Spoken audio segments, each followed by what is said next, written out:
It's late afternoon in Old Town. The sidewalks are busy. Some people are just passing through, but many others call these streets home. There are tents, trash, and tension. On paper, it seems no one here wants to leave.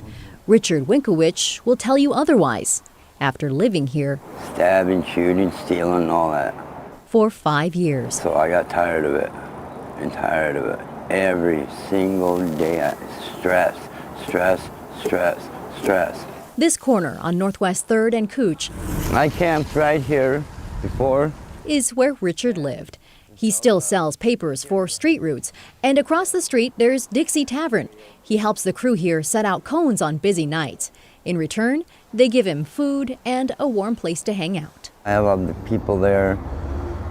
They treat me right, and I treat them respect. Yeah, it's Dan. Recently, Richard opened up to a Dixie staff member and said he was ready for a change. I said, John, I need off the streets really bad.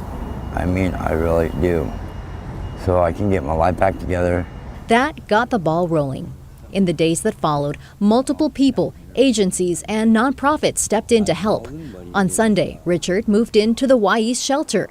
It's run by Do Good Multnomah and funded by the Joint Office of Homeless Services. Here he has his own bed and access to many of the comforts we might take for granted, like a kitchen, bathroom, and laundry. Good night's sleep, no noise or nothing at all, peaceful. Richard still spends his days in Old Town. Mostly my heart, I love helping people out. He checks in on his friends and former neighbors. You want to get your own place and be more comfortable inside and then outside? Yeah. It's not always easy. Christy, would you rather be indoors or outdoors? And it's often frustrating. Christy? Okay, you have a good day. Richard notes addiction is robbing so many people's ability to advocate for themselves, to decide they want to leave. Richard says he's been clean for a while now. No more hard drugs. When you're high, you can't think what you're doing. When you're off that stuff, you can think. I can think right now. It just really makes me feel good about where he's going. Dan Lenzen co-owns Dixie Tavern. He's proud of Richard. Dan's a good guy. He hopes others will get a chance at housing too, but there are obstacles. Basic things like getting a proper ID, a cell phone, and even the knowledge of what to do first. It can all be hard to come by when you have nothing. So that narrative of nobody wants to go, that's not right. If we had more outreach, more folks on the ground that day and night, we can't just do it during the day because they don't work around daytime hours. Congratulations, brother. It makes victories like Richard's It's hard out here on the street. I know. even more sweet.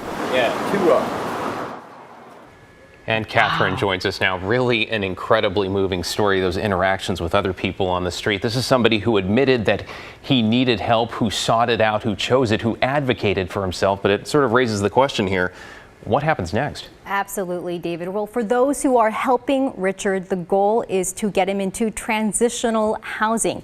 Last year, between July and December, county programs helped 1,780 people get into housing. So people are getting help.